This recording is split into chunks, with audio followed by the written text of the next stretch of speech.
Question பேப்பரை வாங்குறீங்க. Question பேப்பரை வாங்கணும்னு என்ன பண்ணுறீங்கன்னு சொல்லி பார்த்தீங்கன்னா கம்பல்சரி சம் 2 மார்க் கம்பல்சரி என்ன இருக்குது, 3 மார்க் கம்பல்சரி என்ன இருக்குது, 5 மார்க் எப்படி இருக்குன்னு சொல்லி இதை தான் போய் பார்க்க போகிறீங்க.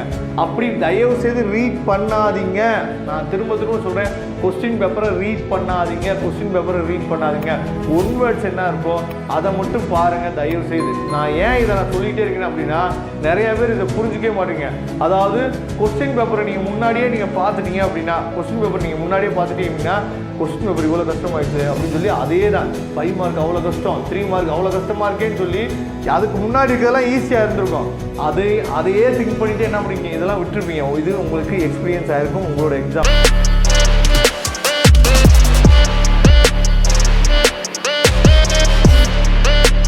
Hi friends, this is Windsor. நம்ம சேனலுக்கு உங்களை அன்புடன் வரவேற்கிறேன். நம்ம சேனல் வந்து பார்த்தீங்கன்னா உங்களோட கரியரை செட் பண்ணுறதுக்காக தான் 12th நிறைய இம்பார்ட்டன்ட் கொஸ்டின் சேனல் அப்லோட் பண்ணிட்டு இருக்கோம். கண்டிப்பாக நம்ம சேனல்ஸ் வீடியோஸ் எல்லாமே உங்களுக்கு பிடிச்சிருந்துச்சு அப்படின்னா உங்கள் ஃப்ரெண்ட்ஸுக்கு மேக்ஸிமம் சொல்லுங்கள். இந்த வீடியோ கண்டிப்பாக உங்களுக்கு ரொம்ப ரொம்ப யூஸ்ஃபுல்லாக இருக்க போது. சரியா? அப்படி யூஸ்ஃபுல்லாக இருந்துச்சு அப்படின்னா மேக்ஸிமம் உங்கள் ஃப்ரெண்ட்ஸுக்கு நீங்கள் ஷேர் பண்ணுங்கள். ஓகே ஃப்ரெண்ட்ஸ், அதாவது முக்கியமான நேரத்தில் நீங்கள் இருக்கிறீங்க. இந்த நேரத்தில் தேவையில்லாத வீடியோ நம்ம என்ன பண்ணக்கூடாது, அப்லோட் பண்ணக்கூடாதுங்கிறது நல்லாவே தெரியும். ஏன்னா எல்லாத்துக்குமே ஒரு கோல்டன் பீரியட் அப்படின்னு நம்ம சொல்லுவோம். சரியா? அந்த இடத்துல தான் உங்கள் லைஃப் வந்து இப்போ இருக்குது. சரியா? நாளையிலேருந்து நம்ம முக்கியமான எக்ஸாம் எழுத போகிறோம். மேஜர் எக்ஸாம் இதுதான். நமக்கு இதில் இருக்க எல்லா மார்க்குமே நீங்கள் என்ன படிக்க போனாலும் சரி, இதில் இருக்க மார்க் எல்லாமே ரொம்ப முக்கியம். இதுக்கப்புறம் நீங்கள் எழுத போகிற எக்ஸாம். சரியா? கெமிஸ்ட்ரி, ஃபிசிக்ஸ், மேக்ஸு, பயாலஜி, இந்த மார்க் எல்லாமே நமக்கு ரொம்ப முக்கியம். சரியா? அதனால கண்டிப்பாக நீங்கள் என்ன பண்ணீங்கன்னு சொல்லி பார்த்தீங்கன்னா, அதாவது கொஸ்டின் வந்து ரொம்ப ஈஸியாக இருக்கணும் அப்படிங்கிறது தான் எல்லாத்தோட ஆசையும் விருப்பமும் கூட. நம்மளோட ஆசையும் விருப்பமும் அதுதான். இருந்தாலும் ஒருவேளை கொஸ்டின் கடினமாக வந்துச்சு அப்படின்னா அப்போ நம்ம என்ன பண்ணணும், பயப்படக்கூடாது. அப்போ கொஸ்டின் கடினமாக இருந்துச்சு அப்படின்னா நம்ம என்ன பண்ணணும், இப்படிலாம் நீங்கள் பண்ணீங்க அப்படின்னா நல்ல மார்க் எடுக்கிறதுக்கு வாய்ப்புகள் வந்து அதிகமாக இருக்குது. அதே எப்படி சார் கொஸ்டின் கஷ்டமாக இருக்க போது அப்புறம் எப்படி நான் நல்ல மார்க் எடுக்க முடியும், எனக்கு தான் எதுவுமே தெரியாதே, அப்புறம் எப்படி நான் நல்ல மார்க் எடுக்க முடியும்? சில ட்ரிக்ஸை நம்ம யூஸ் பண்ணோம் அப்படின்னா கண்டிப்பாக நல்ல மார்க் என்ன பண்ணலாம் பார்த்தா ஸ்கோர் பண்ணலாம். அப்போ ஃபர்ஸ்ட் ஆஃப் ஆல் நீங்கள் நல்லா புரிஞ்சுக்கணும், சிபிஎஸ்சி கெமிஸ்ட்ரி எக்ஸாம் வந்து பார்த்தீங்க அப்படின்னா மாட்ரேட்டாக இருந்துச்சு. அதாவது ரொம்ப ஈஸின்னு சொல்ல முடியாது, ஆனால் மாட்ரேட்டாக இருந்துச்சு. கொஞ்சம் மார்க் என்ன பண்ணலாம் பார்த்தா ஹை மார்க் என்ன பண்ணலாம், ஸ்கோர் பண்ணிடலாம். ஆனால் கெமிஸ்ட்ரியோட எக்ஸாம் வந்து மேக்ஸிமம் நமக்கு ஈஸியாக தான் இருக்க போகுது நாளைக்கு. இருந்தாலும் ஒரு வேளை கடினமாக இருந்துச்சு அப்படின்னா சில விஷயத்தை நீங்கள் என்ன பண்ணணும் போது ஃபாலோ பண்ணணும். இப்போ வந்து நம்ம எல்லா வீடியோ நான் சொல்லிட்டேன். 13 ஒன்வேர்டு வந்து பார்த்தீங்க அப்படின்னா 12 இல்லை 13 ஒன்வேர்டு புக் பேக்லாம் கேட்க போகிறாங்க. 3 or 2 ஒன்வேர்டு வந்து நமக்கு புக் பேக்லேருந்து புக் இன்சைட்லேருந்து கேட்குறதுக்கு வாய்ப்பு இருக்குது. ஒருவேளை 9 ஒன்வேர்டு வந்து புக்கு பேக்லேருந்து கேட்டு மீதி இருக்கிற ஒரு 6 ஒன்வேர்டு இல்லை 5 ஒன்வேர்டு வந்து புக் இன்சைட்லேருந்து கேட்டாங்க. புக் இன்சைட்லேருந்து கேட்ட கொஸ்டின்ஸில் வந்து பார்த்தீங்கன்னா எதுவுமே உங்களுக்கு தெரியலை அப்படின்னா நீங்கள் என்ன பண்ணணும் அப்படின்னு நல்லா நீங்கள் கவனிச்சுங்க. ஒரு ஒன்வேர்டு வந்து உங்களுக்கு ஒன்றுமே தெரியவே இல்லை. சரியா? பக்கத்தில் கேட்டு எழுதலான்னு பார்க்குறேன், ஆனால் அவனே கரெக்டாக எழுதிப்பான், அவனுக்கு டவுட் அப்படின்னு சொல்லிட்டான். சரியா? அந்த என்னோட ஃப்ரெண்டும் என்ன பண்ணான்னு வந்து டவுட்டுன்னு சொல்லிட்டான். அதனால நான் என்ன பண்ணுறேனே தெரியல. அப்படிங்கிறப்ப நீங்கள் இந்த மெத்தடை நீங்கள் யூஸ் பண்ணலாம். என்ன அப்படின்னு சொல்லி பார்த்தீங்கன்னா, இப்போ ஒரு கொஸ்டின் இருக்குது. இந்த கொஸ்டினுக்கு வந்து ABCD அப்படின்னு சொல்லி 4 ஆப்ஷன் இருக்கும். நீங்கள் என்ன பண்ணணும் அப்படின்னு சொல்லி பார்த்தீங்கன்னா, எப்படி இருந்தாலும் அந்த டாப்பிக்கை நம்ம ஏதோ ஒரு இடத்துல என்ன பண்ணிருப்போம்னு சொல்லி பார்த்தீங்கன்னா கண்டிப்பாக நம்ம என்ன பண்ணியிருப்போம், பார்த்துருப்போம், படிச்சிருப்போம். சரியா? அப்படி இருக்கிறப்ப நீங்கள் என்ன பண்ணணும் அப்படின்னு சொல்லி பார்த்தீங்கன்னா, எந்த ஆன்சர் வராது அப்படிங்கிறத நோக்கி நீங்கள் நகரணும். எல்லா ஒன்வேர்டுக்குமே நீங்கள் என்ன பண்ணுவீங்க அப்படின்னா இதுதான் ஆன்சராக இருக்கலாம் அப்படின்னு நினச்சி தான் போடுவீங்க. ஆனால் ஃபஸ்ட்டு நீங்கள் எதை நோக்கி நகரணும் அப்படின்னா கண்டிப்பாக 2 ஆப்ஷன் வந்து கண்டிப்பாக அந்த கொஸ்டினுக்கும் அதுக்கு சம்மந்தமே இருக்காது. அது நார்மலாக படிக்கிற ஸ்டூடெண்ட்டே ரீட் பண்ணோடனே கண்டுபிடிச்சிருவோம். சரியா? அப்போ நீங்கள் ஃபஸ்ட்டு பண்ண வேண்டியது நெக்லெக்ட் பண்ணக்கூடிய ஆப்ஷன்ஸ். சரியா?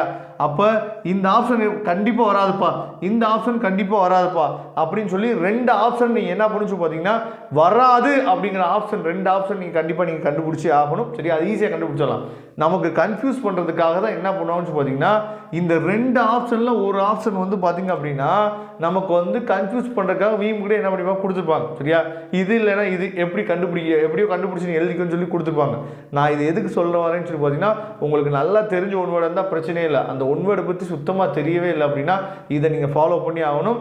அப்போ இந்த 4 ஆப்ஷனில் போய் ஏதாவது ஒன்று நீங்கள் டிக் பண்ணுறதுக்கு இந்த 2 ஆப்ஷனில் ஏதாவது ஒன்று என்ன பண்ணலாம்னு சொல்லி பார்த்தீங்கன்னா அதுலேயும் ஈஸியாக கொஞ்சம் யோசிச்சிங்க அப்படின்னா ஈஸியாக என்ன பண்ணலாம்னு சொல்லி பார்த்தீங்கன்னா உங்களுக்கு ஆன்சர் வந்துடும். ஸ்பான்டேனியஸ் திங்கிங் நம்ம சொல்லுவோம். கடவுள் வந்து ஹெல்ப் பண்ணுவார், கடவுள் வந்து ஹெல்ப் பண்ணுவார் அப்படின்னா நீங்கள் சும்மாவே இருந்தால் கடவுள் வந்து ஹெல்ப் பண்ண மாட்டார். சரியா?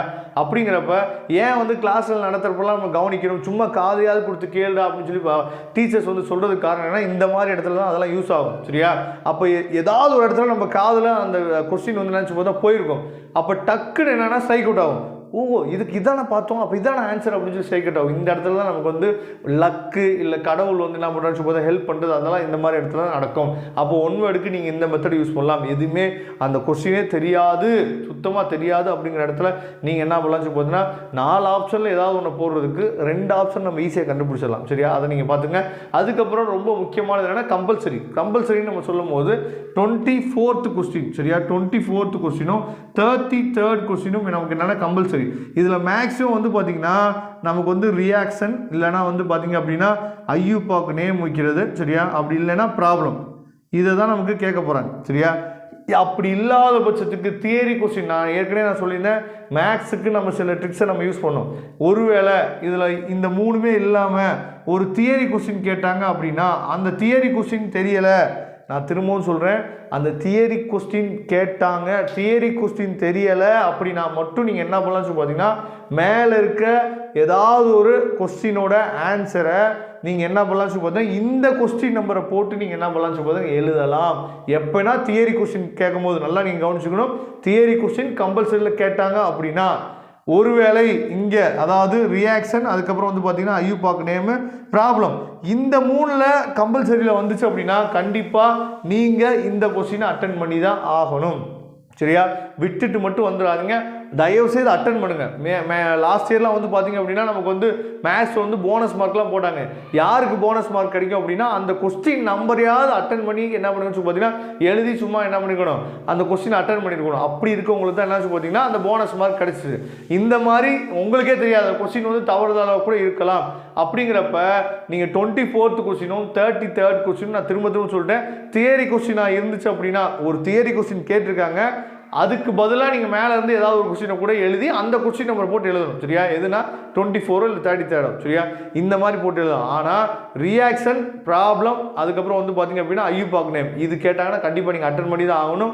அது தெரியாத பட்சத்துக்கு நீங்கள் என்ன பண்ணலாம்னு சொல்லி பார்த்தீங்கன்னா சும்மா அந்த கொஸ்டின் எழுதி வச்சுட்டு அதுலேருந்தே ஏற்கனவே நீங்கள் நிறைய என்ன பண்ணுவீங்க நம்ம சேனல்லே போட்டிருக்கோம். சரியா? அதையாவது நீங்கள் எழுதி வைங்க, தயவு செய்து எழுதி வைங்க. ஏன்னா என் கூட உட்காந்து திருத்தின ஸ்டாஃப்ஸ்லாம் நிறைய பேர் என்ன பண்ணியிருக்காங்க சொல்லி அட்டன் பண்ணியிருக்காப்பா, 1 மார்க் அது போடலாம்ப்பான்னு சொல்லி போட்டிருக்காங்க. நான் திரும்ப சொல்கிறேன், ஸ்டூடெண்ட்ஸ் ஃபேவராக மட்டும்தான் பேப்பர் வேல்யூஷன் நடக்கும். நான் பேப்பர் வேல்யூஷன் கேம்ப் சீரிஸ் வந்து நான் உங்களுக்காக நான் கொடுக்குறேன். சரியா? ஒவ்வொரு நாளும் கேம்பில் என்னென்ன நடக்குது அப்படிங்கிறத நான் சொல்கிறேன். சரியா? கண்டிப்பாக அதெல்லாம் நடக்கிறதுக்கு வாய்ப்புகள் இருக்குது. அதுக்கப்புறம் வந்து பார்த்தீங்கன்னா 5 மார்க்கில் சப்போஸ் உங்களுக்கு வந்து தெரியலை அப்படின்னா 5 மார்க்கில் சப்போஸ் உங்களுக்கு தெரியலை அப்படின்னா நான் திரும்பவும் சொல்கிறேன், இது வந்து எப்போ அப்படின்னா முடியாத பட்சத்துக்கு தான் இதை பண்ண போகிறோம். சரியா? கொஸ்டின் வந்து ரொம்ப கஷ்டமாக இருக்குது, முடியாத பட்சத்துக்கு தான் இதை பண்ண போகிறோம். திரும்ப சொல்கிறேன், சென்டம் எடுக்கணும்னு நான் நினைக்கிற ஆட்கள் வந்து இதை ஃபாலோ பண்ணக்கூடாது.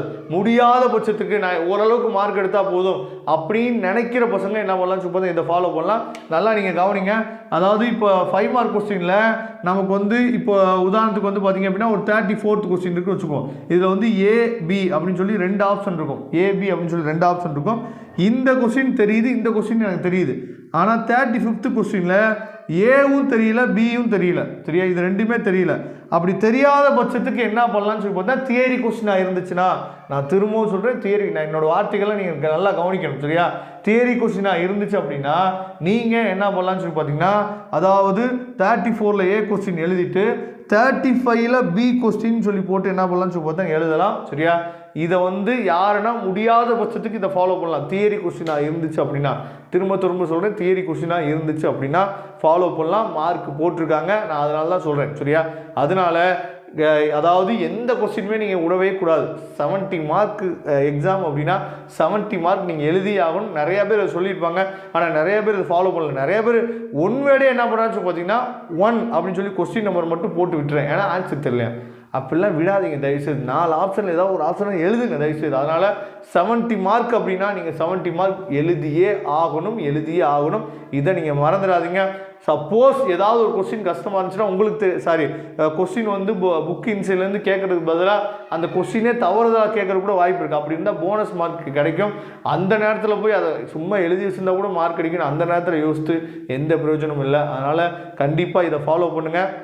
சரியா? நான் சொல்லக்கூடிய விஷயங்கள் எல்லாமே வந்து பார்த்தீங்கன்னா சென்டம் இருக்கிற பசங்களுக்கு இல்லை, கொஸ்டின் ரொம்ப கஷ்டமாயிடுச்சு அப்படிங்கிற பட்சத்துக்கு நான் என்ன பண்ணுறேன், மீடியமாக ஒரு மார்க் எடுத்தால் போதும் அப்படின்னு நினைக்கிற பசங்க இதை ஃபாலோ பண்ணலாம் கண்டிப்பாக. Okay friends, thank you. நம்ம நெக்ஸ்ட் வீடியோ பார்க்கலாம். அதுவரை உங்களுக்கு விடைபெறுவது உங்கள் நண்பன் வின்சென்ட். தேங்க்யூ.